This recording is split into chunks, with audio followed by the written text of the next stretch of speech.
নমস্কার, আমি ডাক্তার অনিরুদ্ধ দে, consultant homeopath. আজকে আমার ইউটিউব চ্যানেলে সিওপিডি নিয়ে আলোচনা করব। Chronic obstructive pulmonary disease. এখনও যারা আপনারা আমার চ্যানেল সাবস্ক্রাইব করেননি তাদেরকে চ্যানেলটি সাবস্ক্রাইব করার অনুরোধ করছি এবং ভিডিওগুলি শেষ পর্যন্ত দেখার জন্য আবেদন করছি। COPD, chronic obstructive pulmonary disease, maximum ক্ষেত্রে এটা 40 ঊর্ধ্ব লোকের ক্ষেত্রে হয়। ছেলেদেরও হতে পারে, মেয়েদেরও হতে পারে। তবে এক্সেপশন যে বাচ্চাদের বা তার নিচে বয়সের হবে না, এটা কিন্তু বলা যাবে না। কেন হয় এটা? লক্ষণ কিভাবে আমরা বুঝবো? লক্ষণ হচ্ছে, ধরুন একটুখানি গেলাম, আমরা যদি হাঁপিয়ে উঠি, নিঃশ্বাসে যদি চাপ ধরে, এক্সারশন হয়, খুব বেশি ঘাম দেয়, অথবা সিঁড়ি ভেঙে উপরে উঠছি কয়েকজন বন্ধু মিলে, তাদের সাথে যদি তাল মেলাতে না পারা যায়, কোথাও হেঁটে যাচ্ছি তাদের সঙ্গে তাল মিলিয়ে যদি হাঁটতে না পারা যায়, নিঃশ্বাসে চাপ আসে, দাঁড়াতে হয়, বুক ধড়ফড় করে, এগুলো কিন্তু একটা সিওপিডি লক্ষণ। এছাড়াও যদি দেখা যায় যে এই লক্ষণের পরে কনস্ট্যান্ট কাশি আরম্ভ হলো, নিঃশ্বাসের চাপ ধরল, নাক বন্ধ হয়ে গেল এবং অ্যাজমাটিক টেন্ডেন্সি, হাঁপানির মতো কষ্ট, সেক্ষেত্রে কিন্তু তৎপর আপনাকে ঠিকমতো ডাক্তারের সাথে যোগাযোগ করে তার ব্যবস্থা করা। কী কী এগুলোতে বোঝা যায়? আরেকটা ব্যাপার কি, যদি দেখা যায় যে রাত্রে ঘুম হচ্ছে না, কোথাও গেছি, নিজেদের একটা অস্বস্তি বোধ হচ্ছে এবং ফ্রিভাবে নিঃশ্বাস নেওয়া যাচ্ছে না, নাক বন্ধ হয়ে যাচ্ছে, মাথা ধরছে, কোনো কোনো ক্ষেত্রে আবার জ্বরও এসে যাচ্ছে, এগুলোর কারণ কি? প্রথম কারণ হচ্ছে নিঃশ্বাসের চাপ ধরার মেন কারণ হচ্ছে, যদি আমরা কোনো শীততাপ নিয়ন্ত্রিত জায়গা থেকে বাইরে যাই বা বাইরের থেকে এসে এসিতে দাঁড়ায়, হতে পারে।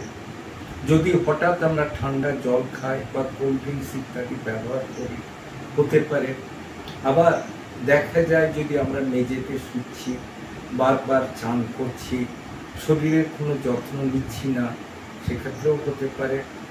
ধূপ ধুনো, ধোঁয়া, তরকারি সাঁতুলা, গাড়ির পিছনে যাওয়া, ধান বগলানো বা তিল বগলানোর ক্ষেত্রে আমরা যদি সচেতন না হয়ে যদি বগলাতে থাকি, মুখে কোনো খাবার না নিয়ে, এ রোগগুলো হতেই পারে।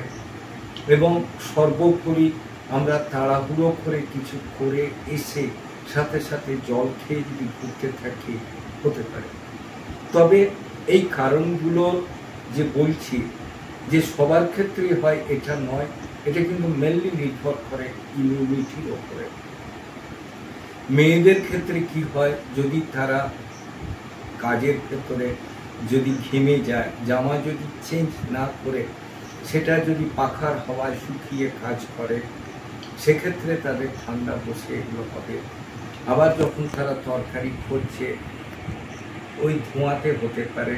যদি তারা কাঠের জালে রান্না করে, সেই ধোঁয়াতেও হতে পারে। এগুলো কি করে ডিটেক্ট করবেন? প্রথমে আপনাকে ইএসআর দেখতে হবে, চেস্ট এক্সরে করতে হবে, সিরাম আইজি দেখতে হবে, দরকার হলে সিটি স্ক্যান বা এমআরআই করতে হবে, এভাবে দেখতে হবে। এক্ষেত্রে কি হয়, আপনার অ্যালভিওলাইগুলো শুকিয়ে যায়, ঠিকমতো এরা এক্সপান্ড বা কনস্ট্রিক্ট করতে না পারার ফলে আপনাদের নিঃশ্বাসের কষ্ট হয় এবং নিঃশ্বাসের কষ্ট হওয়ার ফলে সেটা যদি বহুদিন ধরে স্থায়ী হয়, সেক্ষেত্রে কিন্তু এটা ক্রনিক অবস্ট্রাকটিভ পালমোনারি ডিজিজে পরিণত হয়। তবে এই সব ক্ষেত্রগুলো হলেও আপনি যদি সচেতন হয়, যদি ঠান্ডা না লাগান, এসে গা মোছেন, মেয়েদের ক্ষেত্রে যদি জামা চেঞ্জ করে, কাঠের জালে রান্নার সময় যদি নিজেরা সচেতনভাবে নিজেদিকে রক্ষা করেন এবং সর্বোপরি অল্পেতে ডিকটেট করে ঠিক মতো যদি আপনি ওষুধ খান, তাহলে কিন্তু আপনি সেরে যাবেন না ঠিকই, কিন্তু আপনি রোগকে অনেকাংশে কন্ট্রোল করতে পারেন।